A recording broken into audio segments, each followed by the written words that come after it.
सबसे पहले आपने क्या करना है, फाइवर के ऊपर गिग्स, अच्छी गिग्स लगाने के लिए सबसे पहले ना आपको एक क्रोम एक्सटेंशन की ज़रूरत है। और उस एक्सटेंशन का नाम है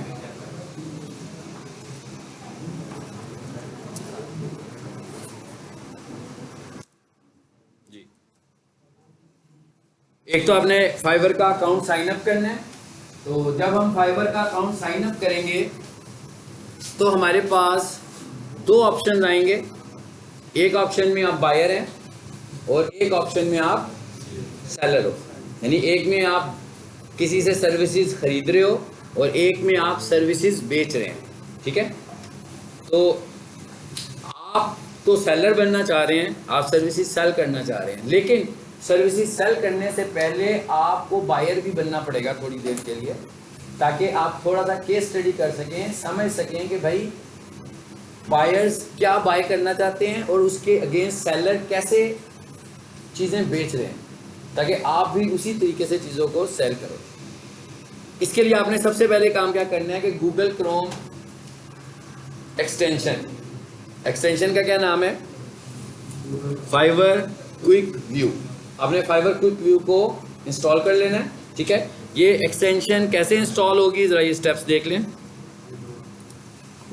मैं इधर नए अकाउंट में आ गया हूँ।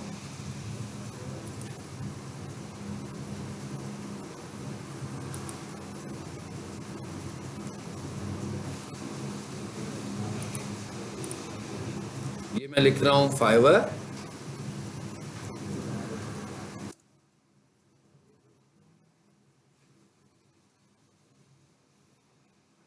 अच्छा, ये समटाइम ये मैसेज भी आएगा आपको। हाँ, तो ये चेक कर रहा है कि कोई भी बोट एक्टिविटी तो नहीं हो रही है। ये मैंने इसको प्रेस करके रखा है। ठीक है,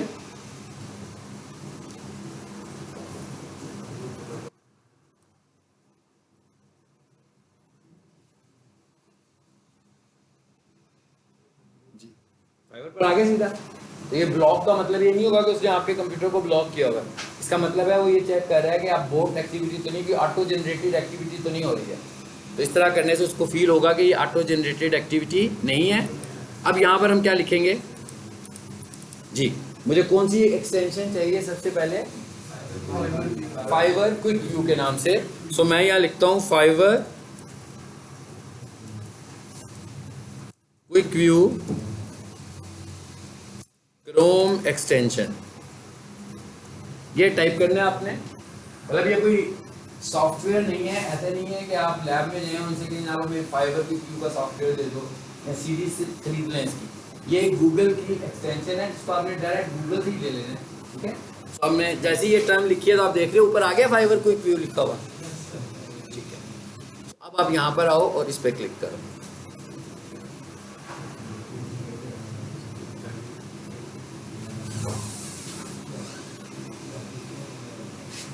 लैंग्वेज चेंज हुई हुई है, सो इधर से इंग्लिश कीजिए।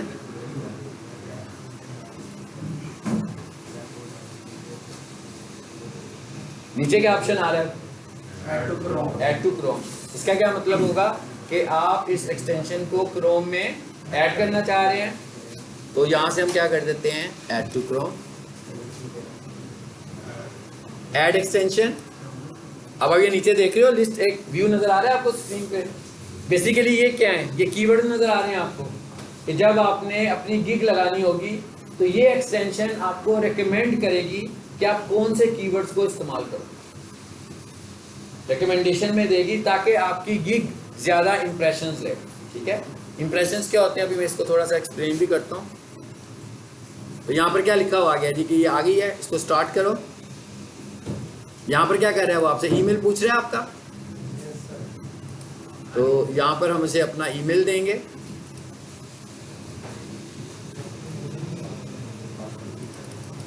जी,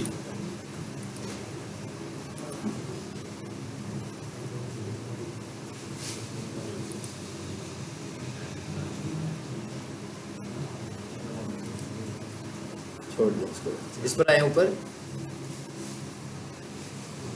जी, आ गई है। एंड पर देखिए बॉटम पर, इसको पिन कर देते हैं हम ताकि मेन पर नजर आए हमें।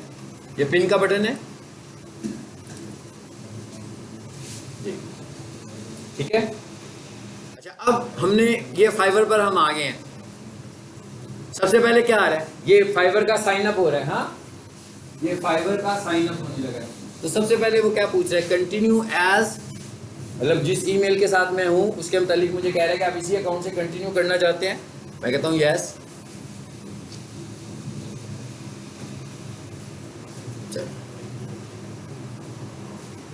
अब उसने साइन अप कर दिया मुझे, और ये सिंपल सा साइन अप था, लेकिन अभी साइन अप हुआ है, अभी आपका सेलर नहीं बना, ये हमारा सेलर अकाउंट नहीं बना।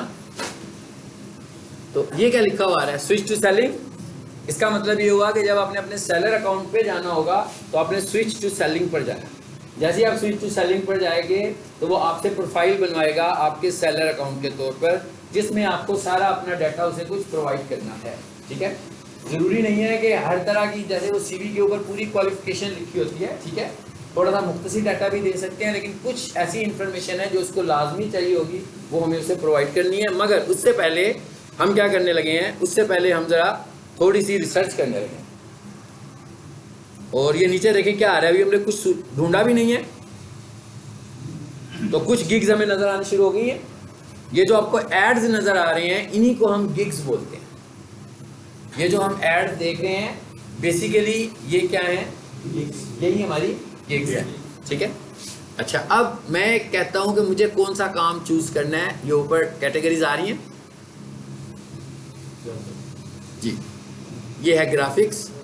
तो ग्राफिक्स के अंदर देखें कितनी सारी फील्ड्स हैं, यानी ये सारी अपॉर्चुनिटीज हैं ग्राफिक्स के अंदर। अगर आपको इनमें से कोई भी स्किल आती है या अभी आप सीख रहे हो, तो इसका मतलब क्या हुआ कि इन स्किल्स में आप अपनी स्किल्स को सेल करोगे, यानी इन स्किल्स पर आप गिग लगाओगे। तो अभी मुझे पहले ये देखना है कि क्या इन स्किल्स के ऊपर जो गिग्स पहले से लगी हुई हैं वो कैसे रिस्पॉन्स कर रही हैं। मतलब किसी एक टॉपिक के ऊपर जो किसी बंदे ने ऑफर लगाई हुई है, उस पर कितने लोग मौजूद हैं, क्योंकि बहुत इंपॉर्टेंट है ना। हम कोई नया बिजनेस शुरू करते हैं तो सबसे पहले क्या देखते हैं, कंपटीशन भी तो देखते हैं। ये भी वहाँ पर ज़्यादा लोग हैं कि वहाँ पे कम लोग हैं। बिजनेस चलने के ज़्यादा चांसेस कब होते हैं, जब लो या मीडियम कंपटीशन हो। जहाँ पर हाई कंपटीशन हो वहाँ पर तो बिजनेस चलाना बहुत मुश्किल होता है और उसमें टाइम बहुत ज़्यादा लगता है, बहुत वेट करना पड़ेगा आपको। सेम इसी तरह आप जिस जगह पर गिग लगा रहे हो, वहाँ पर अगर पहले से बहुत ज़्यादा गिग्स हैं, बहुत सारे सर्विस प्रोवाइडर्स मौजूद हैं, तो इसका मतलब क्या हुआ कि आपको बड़ा हाई कंपटीशन वहाँ मिल रहा है। तो हमें सबसे पहले ये देखना है कि मेरे पास जो स्किल्स हैं, सपोज मैं कहूँ मेरे पास 10 स्किल्स हैं या 15 स्किल्स हैं, तो मुझे पहले तो ये वर्कआउट करना है कि मेरी इन स्किल्स में से ऐसी स्किल कौन सी है जो मैं ऑफर करूँ तो मुझे कम कंपटीशन मिले। सबसे पहले तो मुझे अपनी, जैसे मेरे को ना ग्राफिक डिज़ाइनर, तो मैं ग्राफिक डिज़ाइनर के लिए ये देखूंगा लोगो डिज़ाइन पे कितने लोग हैं, सोशल मीडिया डिज़ाइन पे कितने लोग हैं, बिजनेस कार्ड पे कितने लोग हैं, ब्रोशर पे कितने लोग हैं, कैलेंडर्स पे कितने लोग हैं, और जो भी स्किल्स आप जानते हैं एज ए ग्राफिक डिज़ाइनर। फिर मैं ये देखूंगा कि जो सबसे कम लोग जिस स्किल के ऊपर होंगे, मुझे लगेगा कि भाई यहाँ पर स्टैंड करना ज़रा आसान होगा एज कम्पेयर टू यहाँ पर ज़्यादा लोग। जैसे मैं इधर आया तो इधर आकर मैं लिखता हूँ जी, ये कह रहे हैं पॉपुलर्स राइट नाउ। तो कहता है इस वक्त जो सबसे पॉपुलर्स हैं वो क्या है, logo design, background erase, YouTube thumbnail, photo editing, data entry. कहता है ये वाली हैं जो इस वक्त as a general popular skills है। मैंने ग्राफिक डिज़ाइनिंग नहीं लिखा, ये जनरली पॉपुलर स्किल्स आ रही हैं यहाँ पर। तो सबसे पहले मैं लोगो डिज़ाइन करता हूँ जी, अबाउट 200,000, 2 लाख। तो इससे अंदाज़ा हुआ कि भाई इसके ऊपर तो बहुत कंपटीशन है, ज़्यादा कंपटीशन है। इसको ज़रा बंद कर दें इन पेजेस को।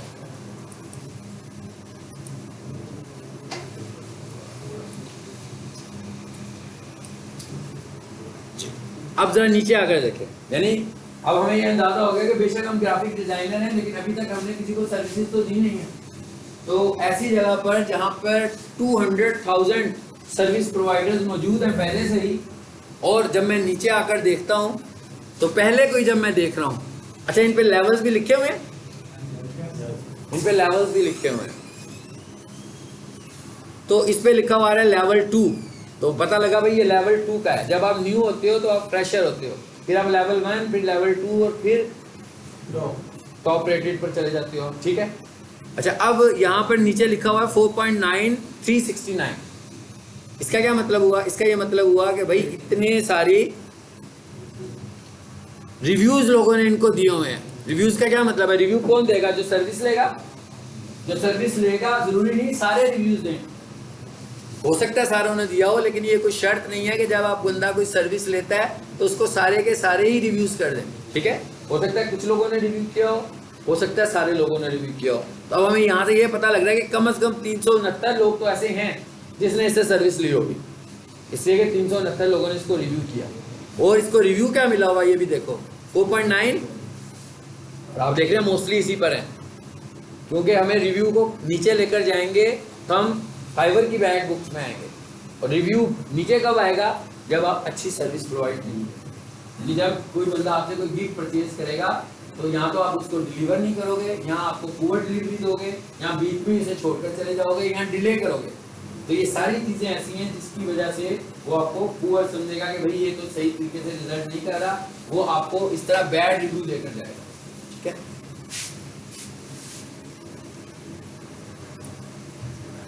अच्छा, अब मैं जरा इसी को पिक कर लेता हूँ।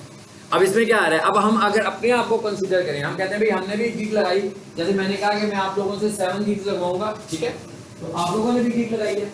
अब हम ये कह रहे हैं कि आपने जब गिग लगाई है तो आप तो फ्रेशर हो, आपके पास कोई रिव्यू भी नहीं है। इसका मतलब क्या हुआ कि यहाँ पर अगर हम उसको ले भी आएंगे, अभी यहाँ पर लाने को क्या कहते हैं? अगर आपकी गिग इस जगह पर नजर आती है तो इसे हम बोलते हैं इंप्रेशन, कि भाई मेरी गिग को इंप्रेशन मिला। यानी एक बंदा जिसने फाइवर खोला, उसको सर्विसेज चाहिए, उसने कोई सर्विसेज लिखी, उसके अगेंस्ट आप भी इधर कहीं नजर आ रहे हैं उस एक आदमी को, इसका मतलब क्या हुआ कि आपको एक इंप्रेशन मिल गया। इस तरह बहुत सारे लोग हैं आज की तारीख में, मैं कहता हूं कोई फॉर एग्जांपल आज की तारीख में 10,000 लोगों ने यहाँ पर आए और आपकी गिग रात को जब हमने देखा तो पता लगा कि आपकी गिग को जो इंप्रेशन मिले वो 27 मिले। इसका क्या मतलब हुआ कि आपकी गिग पूरे दिन में 27 दफा मुख्तलिफ लोगों ने देखी। तो इसे हम क्या बोलते हैं? इसे हम बोलते हैं इंप्रेशन। उसके बाद जब वो 27 दफा देखी है लोगों ने, तो किसी ने उस पर शायद क्लिक भी किया, मतलब उसको अच्छा लगा हो या पढ़, जैसे मैं भी आपको पढ़ा रहा हूँ, तो मैं अब जब पढ़ा रहा हूँ तो मेरी इंटेंट तो आपको समझाना है ना। तो वो जिसको ऊपर मैं क्लिक करूंगा वो तो खुश होगा कि भैया क्लिक हो गया आज, हाँ चांसेस आएंगे मुझे इधर से शायद कोई ऑर्डर आ जाए। क्योंकि जब कोई बंदा क्लिक करेगा तो इसका मतलब क्या होगा कि नेक्स्ट लेवल क्या है उसका, परचेज करना ही होगा ना। जैसे कोई बंदा नीचे दफ्तर में आकर बैठता है, किसी कोर्स की इंफॉर्मेशन ले लेता है, ठीक है, तो इसका मतलब है वो क्लिक हो चुका होगा। अब अगला फेज क्या है? यानी कि बहुत ज्यादा उम्मीद होगी उन्हें कि भाई वो एडमिशन भी ले लेगा हमारे पास। तो जब एडमिशन लेगा तो इसका मतलब है कन्वर्जन हो गई है और इसको हम बोलेंगे ऑर्डर, तो इसको ऑर्डर मिल गया। लेकिन हम इस वक्त जिस मूड में हैं वो क्या है? हम तो लर्निंग मूड में है ना। तो हो सकता है मैं एक को ना खोलूं, एक से ज्यादा को खोलूं और एक से ज्यादा दफा क्लिक्स करूं, लेकिन जिसने लगाई होगी उसको तो ऐसे लग रहा होगा जैसे मुझे ऑर्डर मिलने वाला है, ऐसे ही है। तो इसका मतलब क्या हुआ कि आपका इंप्रेशन आता है, इंप्रेशन के बाद क्लिक होता है और क्लिक के बाद आपको ऑर्डर प्लेस होता है। यही है 3 सूरतें। यानी पहले इंप्रेशन, तो इसका मतलब क्या हुआ कि हमारी रिक्वायरमेंट क्या है कि ज्यादा से ज्यादा इंप्रेशन आए ताकि ज्यादा से ज्यादा क्लिक्स हों। और अगर हमें बहुत क्लिक्स भी हो रहे हैं, इंप्रेशन भी आ रहे हैं, मगर ऑर्डर्स नहीं आ रहे हैं, इसका मतलब क्या हुआ कि हमें ये सोचना होगा कि फिर ये हो क्यों रहा है। फिर इसका तो मतलब है कि फाइवर ने जो करना था हमारे लिए कर दिया होगा। नो डाउट मैं कहता था कि 10,000 लगी थी, उसमें से आपको 27 इंप्रेशन मिले, 10,000 इंप्रेशन थे, क्योंकि बाकी वो लोग थे ना जो बहुत पॉपुलर थे, उनको भी तो इंप्रेशन मिलने लगे मैं। अब उन 27 इंप्रेशन में से आपको 3 क्लिक मिल गए। अब वो जो 3 क्लिक्स हैं, अगर तो सही जगह लोगों ने क्लिक किया है तो उन 3 में से कोई एक ऑर्डर तो बनता है या कोई एक इंफॉर्मेशन तो बनती है कम से कम, कि वो आपको कॉल करे, मैसेज करे और पूछे ना मुझे आपकी सर्विस चाहिए, ले या ना ले ये एक अलग बात है, लेकिन कम से कम मैसेज करना तो उसका बनता है। तो अगर हमारे क्लिक्स हो रहे हैं मगर मैसेजेस नहीं आ रहे, इसका मतलब ये है कि वो हमारे कंटेंट के साथ सेटिस्फाइड नहीं हो रहा, यानी वो जब आता है हमें देखता है, उसे पता लगता है कि भाई इसका तो कोई पोर्टफोलियो ही नहीं है, इसके पास तो रिव्यूज़ भी नहीं है और इसके पास रीसेंट ऑर्डर भी नहीं है। तो अगर इसने अभी तक कोई ऑर्डर भी नहीं किया, इसको रिव्यू भी नहीं मिला, ठीक है, और इसने अपना एक्सपीरियंस भी शो नहीं करा, तो इससे काम करवाना रिस्की फैक्टर होगा थोड़ा सा। इस वजह से आपको अभी ऑर्डर नहीं आ रहे। कई लोग कहते हैं ना कि हमने गिग्स लगाई नहीं है, तो इसका मैंने आपको सोल्यूशन क्या बताया है, जो कि बड़ी मेहनत वाला है, जो कि आपको करना पड़ेगा अगर आप इन प्लेटफॉर्म पे खड़ा होना चाहते हैं। और वो क्या है? पोर्टफोलियो। अपना पोर्टफोलियो स्ट्रॉन्ग करें, लोगों को सर्व करें, पेड या फ्री, ये एक अलग टॉपिक है, लेकिन लोगों को सर्व करें। अगर आप ग्राफिक डिजाइनर हैं, अगर है सपोज कर रहे हैं हम ग्राफिक डिजाइनर, अगर आप ग्राफिक डिजाइनर हैं तो इसका मतलब क्या है कि आपको कुछ ग्राफिक डिजाइन बनाए होने चाहिए, चाहे वो ग्राफिक डिजाइन आपने किसी के लिए मुफ्त बनाए हैं, चाहे पैसे लेकर बनाए हैं। फाइवर को इससे कोई कंसर्न नहीं है, फाइवर को इससे कंसर्न है कि आप एक्सपीरियंस हैं कि नहीं है। मतलब आप लोगो डिजाइन में आ गए हैं और आपने अभी तक एक भी लोगो किसी को बनाकर नहीं दिया, तो फाइवर पे कोई भी आपको ऑर्डर नहीं प्लेस करेगा। अब आप यूँ कर सकते हैं कि आप अपने इर्द गिर्द अपनी कम्युनिटी में जो लोग कमर्शियली तौर पर अपना काम कर रहे हैं, उनके लिए लोगो डिज़ाइन की फैसिलिटी दे दें, उनके लिए कवर फोटोज़ बनाना शुरू कर दें, उनके लिए बिजनेस कार्ड डिज़ाइन करना शुरू कर दें। और अगर ये सब कुछ नहीं है तो मैंने आपसे क्या कहा था कि अपने ही पेजेस बना लो। अपना जब मैं कहता हूँ अपने 10 फेसबुक पेज बनाए और अपने 10 इंस्टाग्राम बना लो। चलो जी 10 इंस्टाग्राम नहीं बन पा रहे हैं, फेसबुक पेज तो बन ही जाएंगे। फेसबुक पेज जितने मर्जी बना लो, एक अकाउंट लो और उसके साथ जितने मर्जी फेसबुक पेज बनाए, ठीक है। ये फेक एक्टिविटी भी नहीं है।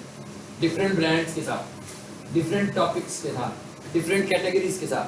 तो 10 का मतलब क्या हुआ कि 10 लोगो डिज़ाइन करने की अपॉर्चुनिटी मिल गई, 10 कवर फोटो डिज़ाइन करने की अपॉर्चुनिटी भी मिल गई, 10 पोस्ट लगाने की भी, हर 10 × 10 रोजाना आप 10 पोस्ट लगा रहे हो हर पेज के ऊपर। 30 दिनों में आप एक एक्सपीरियंस की कैटेगरी में चले गए हो कि नहीं गए हो। अब आप जब अपना पोर्टफोलियो बनाओगे तो आपने उन 10 पेजेस को उस पर दिखा देना। उन्होंने कंपनी तक नहीं पहुंचना, उन्होंने आपके डिजाइन को देखना है। मैंने आपकी लड़कियां देखी जी मेरे फादर में है कि स्टूडेंट में आप हो जी।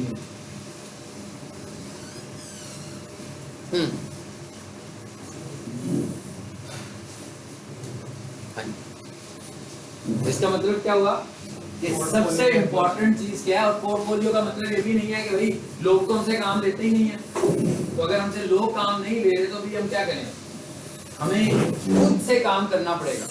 कितने सारे टॉपिक्स पर पेजेस हैं, कितने सारे टॉपिक्स पर यूट्यूब चैनल्स हैं, कितने सारे टॉपिक्स पर इंस्टाग्राम हैं, किसी एक ही टॉपिक के ऊपर एक से ज्यादा पेजेस भी हैं, एक से ज्यादा इंस्टाग्राम भी हैं, ठीक है। किसी भी टॉपिक के ऊपर अपने पेजेस बनाओ, ताकि किसी भी टॉपिक के लोगोस बनाओ अगर आप ग्राफिक डिजाइनर हो।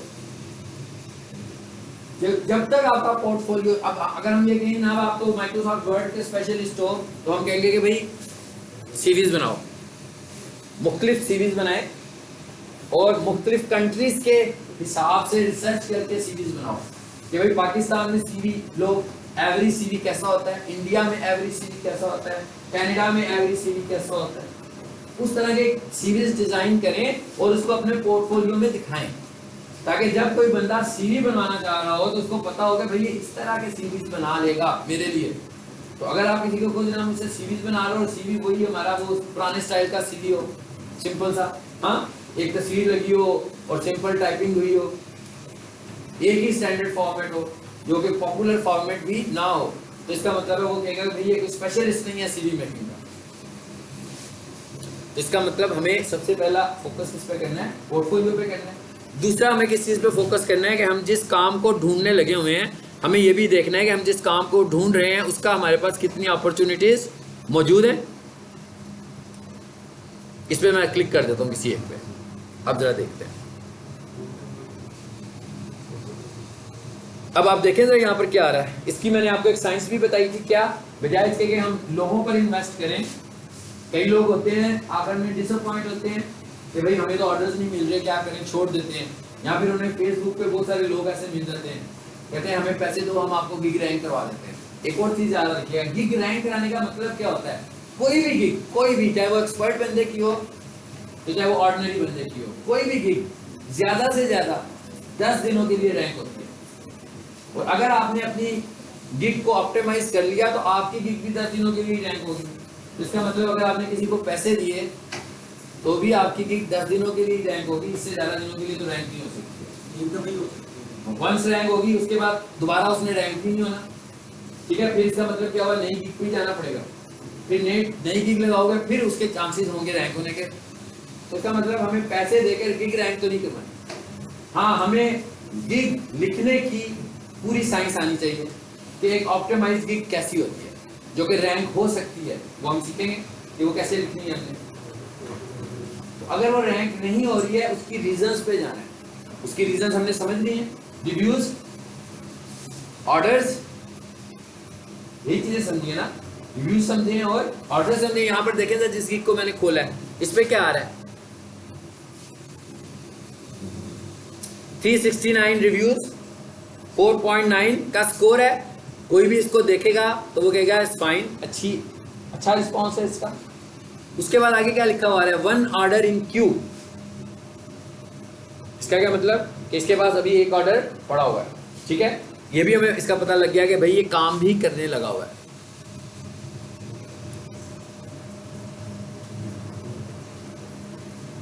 ये इसके नीचे से हम रिव्यूज पढ़ने लगे हुए हैं और अब आप देख रहे हैं इसमें तस्वीरें भी लगी हुई हैं,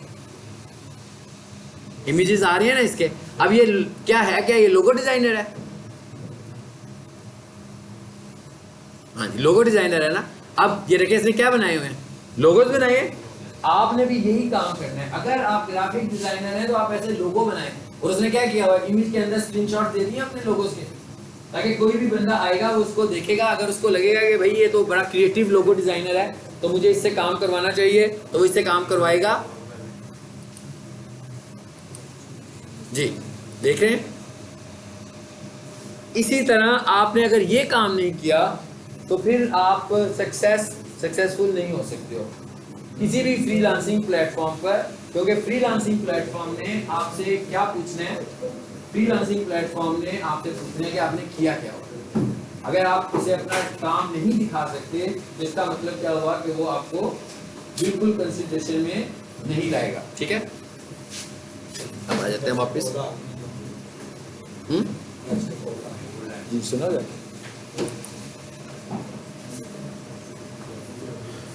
अच्छा, अब जा इधर आए।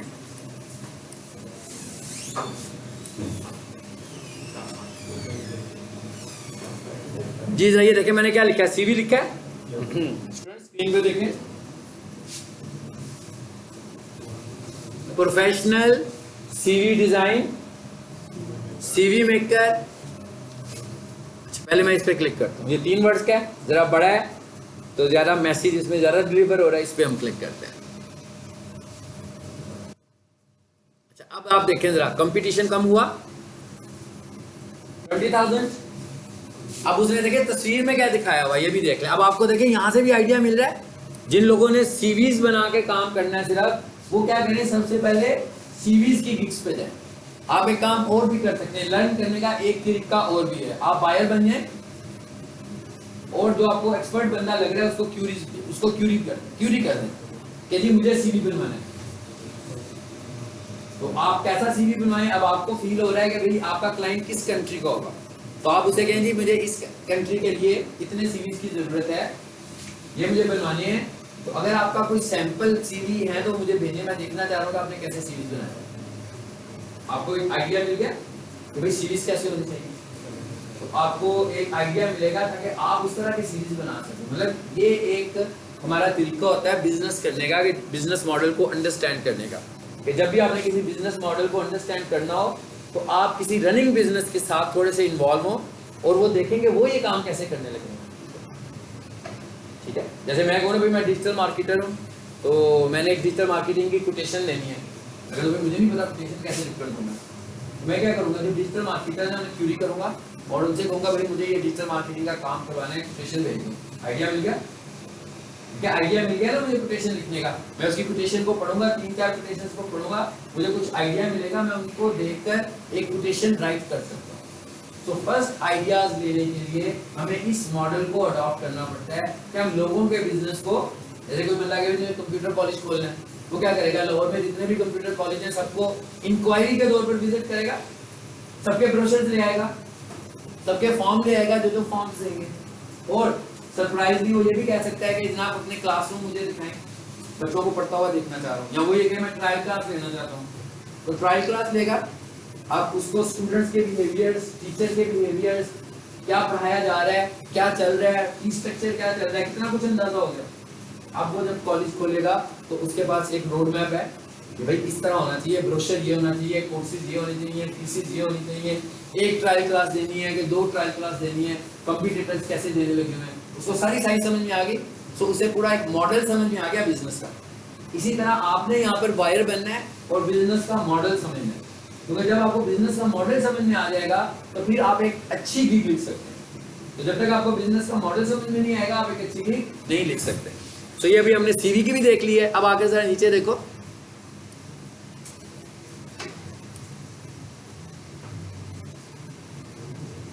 अच्छा यहाँ पर ये देखें क्या लिखा हुआ है,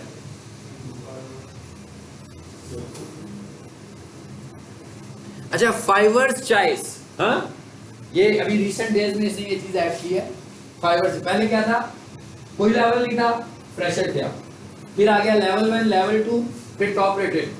अब इसको एक उसने क्या कह दिया, उसने एक को कह रहा था प्रो जो कि एक्स्ट्रा ऑर्डिनरी प्रोफेशनल है, एक को वो कह रहा है फाइवर चॉइस। फाइवर चॉइस किसको कह रहा है, फाइवर चॉइस का मतलब ये है जैसे यहाँ पर कोई स्टूडेंट है, पूरा कोर्स बहुत अच्छे तरीके से पढ़ता है, तो कॉलेज वाले उसे आकर में कोई मेडल भी दे देते हैं, तो वो क्या हो गया, पीक स्टूडेंट चॉइस हो गया ना। वो क्यों हुआ, इसलिए कि उसने पीक स्टूडेंट्स के बहुत सारे स्टैंडर्ड्स फॉलो किए हैं। इसी तरह जो सेलर फाइवर के ऊपर फाइवर के स्टैंडर्ड को एक्स्ट्रा ऑर्डिनरी अच्छे तरीके से मीट करने लगा हुआ है, ठीक है। एक तो है ना जो उसकी रिक्वायरमेंट है वो उससे भी बढ़कर मीट करने लगा हुआ है, मतलब उसका जो स्कोर है सपोज करने 5 आउट ऑफ 5 है, ठीक है। फाइवर चॉइस में देखें इसका स्कोर क्या है, 5 आउट ऑफ 5 है, पूरा 5 स्कोर मिल रहा है ना इसको, ठीक है। और हालांकि उसके रिव्यूज देखें तो कितने हैं, 871, अबाउट 1000 रिव्यूज में से, यानी कि 1000 लोगों से पूछा है फाइवर ने कि कैसा है, तो उन्होंने कहा जी जबरदस्त, सभी ने उसको 5 स्टार रिव्यू दिया। इसका मतलब क्या हुआ, ये कह रहा है कि ये मेरी चॉइस है, ये मैं आपको रिकमेंड करता हूँ कि आप इससे काम करो। अब ये फाइवर इसको रिकमेंडेशन दे रहा है विदाउट पेमेंट, ऐसे नहीं है कि हम फाइवर को पैसे देके ये रिकमेंडेशन मांग रहे हैं, फाइवर को क्वालिटी देकर हम ये रिकमेंडेशन मांग रहे हैं। सो अब ये देखें ना, इसको ऑर्डर मिलने के चांसेस कितने बढ़ गए, बढ़ गए हैं ना, क्योंकि इसने बहुत, इसका मतलब है इसने बहुत सारे स्टैंडर्ड्स मीट कर लिए हैं फाइवर के। तो फाइवर ने कहा भाई मैं इसको रिकमेंड करता हूँ, आप इसको ले लो। जैसे कोई कॉलेज में कंपनी के लोग आए कि जनाब हमें कुछ लोग चाहिए काम करने के लिए, जॉब है हमारे पास, तो कॉलेज वाले पहले से कि स्टूडेंट्स को पॉइंट आउट कर दें कि जनाब ये 5 स्टूडेंट जो है ना ये बड़े क्लीन स्टूडेंट्स हैं, ठीक है। तो जब वो इधर आएंगे तो वो क्या करेंगे, वो उन्हीं 5 को ले जाएंगे बस, बाकी किसी को वो कंसीडर भी नहीं करेंगे। वो समझेंगे कि भाई क्योंकि इदारे ने कहा कि ये अच्छे हैं तो यही वाले अच्छे होंगे, उन्हीं में से कोई 5 में से वो कोई 2-3 को फाइनल कर देंगे। इसका मतलब फाइवर जिसको रिकमेंड कर रहा है वो फिर उसको एक एक्स्ट्रा पॉइंट मिल गया, उसके कन्वर्जन चांसेस और ज़्यादा बढ़ गए हैं, ठीक है। और अब आप लोगों ने जो माइक्रोसॉफ्ट ऑफिस सीखने लगे हुए हैं, ये उनके लिए मैंने सीवीज की ऑप्शन खोली है। ये क्या कहता है, कितने ऑर्डर्स हैं इसके पास इस वक्त। अब आप ये देखो इसका लेवल क्या है, उधर तो लेवल भी शो नहीं कर रहा था ना, यहाँ पर देखें कौन से लेवल का सेलर है, ये टॉप रेटेड सेलर भी नहीं है, लेवल 2 पर है अभी तक, लेकिन क्योंकि इतने अच्छे तरीके से स्टैंडर्ड्स को फॉलो करता हुआ जा रहा है, फाइवर ने इसको रिकमेंड कर दिया। इवन ये टॉप रेटेड नहीं है, हमारे दिल में आएगा कि शायद ये टॉप रेटेड होता तो उसको रिकमेंड कर रहा होता, ये टॉप रेटेड नहीं है, उसके बावजूद फाइवर इसको रिकमेंड कर रहा है। इसका मतलब ये बहुत अच्छे तरीके से स्टैंडर्ड्स को पूरा करने लगा हुआ है, ठीक है। अगली क्लास में आप सब लोगों ने जी अपना फाइवर अकाउंट बनाना है, क्योंकि नेक्स्ट क्लास में मैं आप लोगों को गिग लिखनी सिखाने वाला हूँ कि आपने गिग कैसे लिखनी है, यानी कि आप लोगों ने अपनी गिग किस तरीके से लगानी है। और इसके लिए आपको थोड़ा सा कैनवा के ऊपर भी काम करना है, क्योंकि ग्राफिक्स के बगैर गिग नहीं लगेगी किसी की।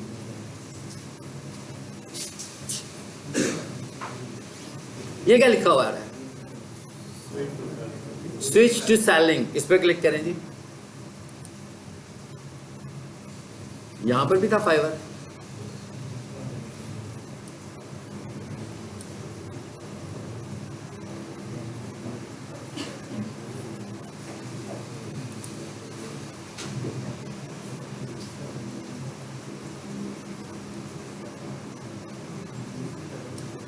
आ जाए वापस।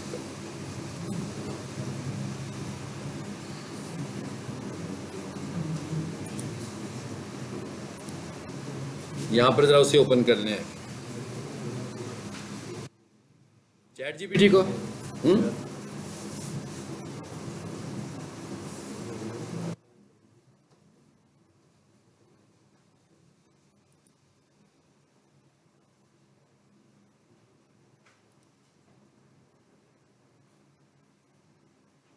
जी आगे। ये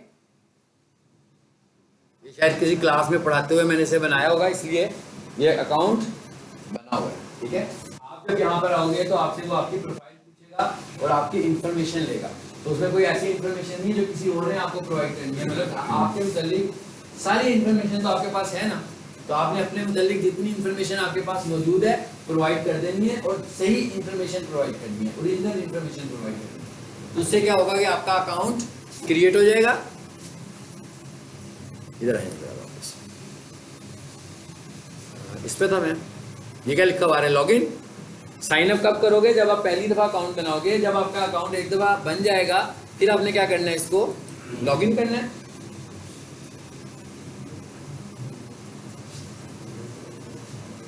जी कैसे लॉगिन करना चाहिए, जी स्क्रीन पर देखें सब लोग। कंटिन्यू विद गूगल, लॉगिन करना है ना। मैं साइन अप कर चुका हूँ एक दफा गूगल से, लेकिन वो क्या कहता है कि आप माइक्रोसॉफ्ट अकाउंट के साथ भी इसे यूज कर सकते हैं।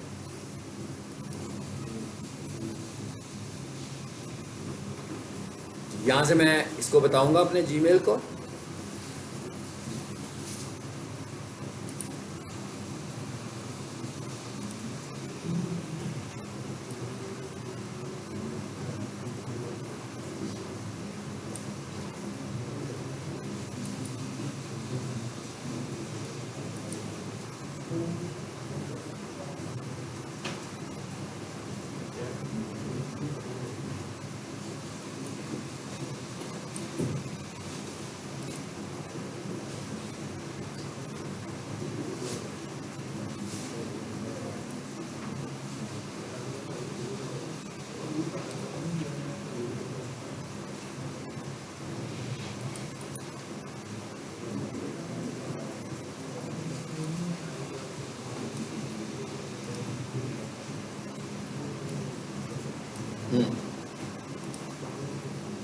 तो चैट जीपीटी की भी शक्ल देख लें।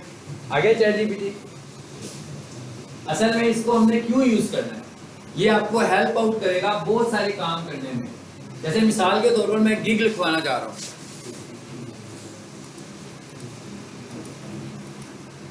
जी इधर आगे हम एक तो मैं इसे कुछ पूछना चाहता हूं फाइवर के मुतालिक। मैं यहाँ पर क्यूरी भी कर सकता हूँ। अब मैं ये गिग लिखवाना चाह रहा हूँ और मैं सपोज कर रहा हूँ कि मैंने जो गिग लिखवानी है वो कौन सी गिग है।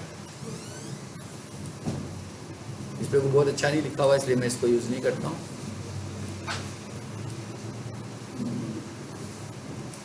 इस पे आ जाते हैं, रीड मोड लिखा हुआ है, मैं इसको पिक करता हूँ। अच्छा एक तो सबसे पहले देखें कि इसने कोई बहुत ज़्यादा मैसेज नहीं दिया। मैंने इस वक्त खोला कौन सा अकाउंट है, इस वक्त मैंने उसको खोला था जिसको फाइवर कह रहा था, फाइवर चॉइस। ठीक है, सो फाइवर चॉइस का क्या मतलब है कि ये बंदा बहुत सारे स्टैंडर्ड्स फॉलो कर रहा होगा, तो मुझे इसको अडॉप्ट करना है। ठीक है, जब मैं इसको अडॉप्ट करूंगा तो इसका मतलब है कि मैं इस सही लाइन पे लगाऊं। और मैं फाइवर चॉइस पर आया हूं ना, ये बंदा फाइवर रिकमेंड कर रहा है फाइवर इस बंदे को। इसका मतलब क्या होगा कि इसने जो भी साइंस यूज की होगी वो रिकमेंडेड साइंस है। तो अब मैं लिखवाना चाह रहा हूँ, ये क्या कह रहा है, I will do local SEO for your website. चलें इसको थोड़ी देर के लिए हम टॉपिक को भूल जाते हैं और हम ये कहते हैं कि ये इसने कुछ लिखा है यहाँ तक, और यहाँ से मैंने कहा कि ये इसने गिग लिखी है, मुझे इसी तरह की एक गिग लिखवानी है। अब एक तरीका तो ये मैं इसको कॉपी करूँ और अपनी गिग में लिख दूँ तो ये तो कॉपी हो जाएगी सारी। ये वाली मेरी गिग, इसमें प्लेजरिज्म का कोई इशू नहीं है, लेकिन ये वाली गिग मेरी रैंक नहीं करेगी क्योंकि मैं कॉपी कर रहा हूँ। मुझे क्या करना है, मैं कहता हूँ भाई मुझे इसी तरह की एक लिखवानी है। मैंने इसे यहाँ से किया कॉपी और इधर आया मैं चैट जीपीटी में और मैं कहता हूँ सारी की सारी मैंने पेस्ट कर दी यहाँ पर। और इधर मैं इसको कहता हूँ, इसको मैं एक काम करता हूँ। अच्छा एक और चीज़ नोट करें, इमोजीज का इस्तेमाल हुआ है सिंबल्स यूज हुए हैं ग्राफिकल, ये रिकमेंडेड है, ये यूज करें आप अगर पर्पसफुली। जैसे क्योंकि बुलेट्स एंड नंबरिंग यूज करते हो ना वर्ड में, सेम इसी मकसद के लिए अपनी गिग को थोड़ा सा अट्रैक्टिव बनाने के लिए सिंबल्स की शक्ल में भी, लेकिन रेलिवेंट सिंबल्स शो करने आपने, ठीक है। अब मैं इसे कहता हूँ कि भाई ये वाली गिग मुझे जरा लिख कर दो दोबारा, rewrite it with more optimisation. देखिएगा जरा क्या होता है। उसको मैं दूसरी लाइन में लेके हूँ शिफ्ट एंटर करके नहीं लेकर के, एंटर करता तो उसने एग्जीक्यूट हो जाना था, ठीक है। सो मैंने शिफ्ट एंटर किया और यहाँ पे मैंने लगाया एक कॉलन, और अब मैं देखता हूँ कि क्या होता है। जी रीराइट कर दिया उसने दोबारा से।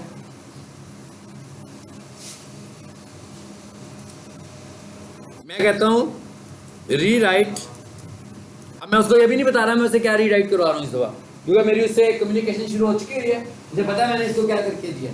अब मैं इसे कहता हूं rewrite it with more optimisation with in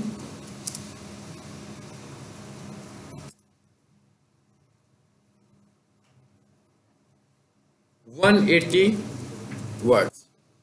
अब मैंने उसे क्या कहा कि मुझे दोबारा से ऑप्टिमाइज करके लिख कर दो और ज्यादा से ज्यादा इसमें 180 वर्ड। अब मैं इसको एंटर करता हूं,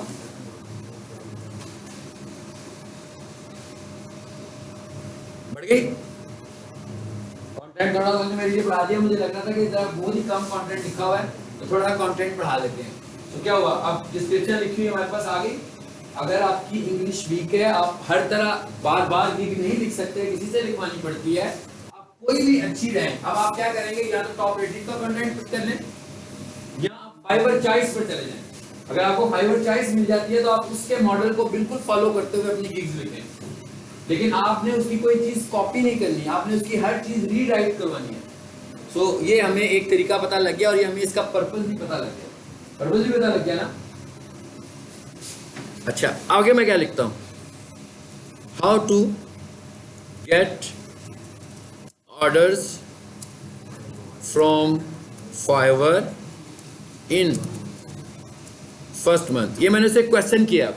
मैं कहता हूँ मुझे ऑर्डर नहीं मिल रहे, पहला महीना भी मेरा मैं काम शुरू किया है, मुझे कोई ट्रिक बताओ, कोई स्ट्रेटेजी बताओ कि मुझे ऑर्डर्स मिले।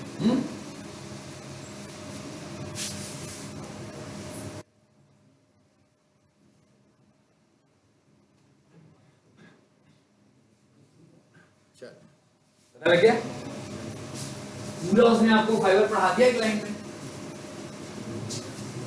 कहता है भाई ये सारे काम करें। जब आप अपनी प्रोफाइल बनाएं, जब आप फाइवर पर आए तो इन चीजों को अडॉप्ट करता है। कोई ऐसा फार्मूला नहीं है मेरे पास, तो आपको मैं कोई चीज बताऊं आप वो करें, मैजिक हो जाए और आपको ऑर्डर मिल जाए, बल्कि आपने ये ऑप्टिमाइजेशन करनी है इसकी बेसिस पर। और क्या कहते हैं, स्टार्ट विद स्मॉल प्रोजेक्ट्स। मैंने कहा था ना कि छोटे छोटे काम पहले पकड़ो और पहले कंपटीशन में नहीं जाने की जरूरत, पहले लो कंपटीशन में जाओ और ऐसे लोग ढूंढो। मैं कहता हूँ ऐसे लोग ढूंढो, 2 लाख नहीं, 50,000 नहीं, 10,000 नहीं, 2,000, बल्कि मैं कहता हूँ 1,000 से 1,500 लोग जिस काम में हैं वहां पर कोशिश करें अपनी गिग लगाएं। इसका वजह क्या है, बिल्कुल ही कंपटीशन लो है, लोग भी कम है, शायद पैसे भी कम हो, लेकिन आपको ऑर्डर चाहिए। पहले फेज में आपको ऑर्डर चाहिए। अगर आपके पास ऑर्डर्स आना शुरू हो जाएंगे तो इसका मतलब क्या होगा कि लोग आपको रेकमेंड करेंगे काम करवाने के लिए। असल में आपको फर्स्ट फेज में ऑर्डर्स की जरूरत है, ठीक है।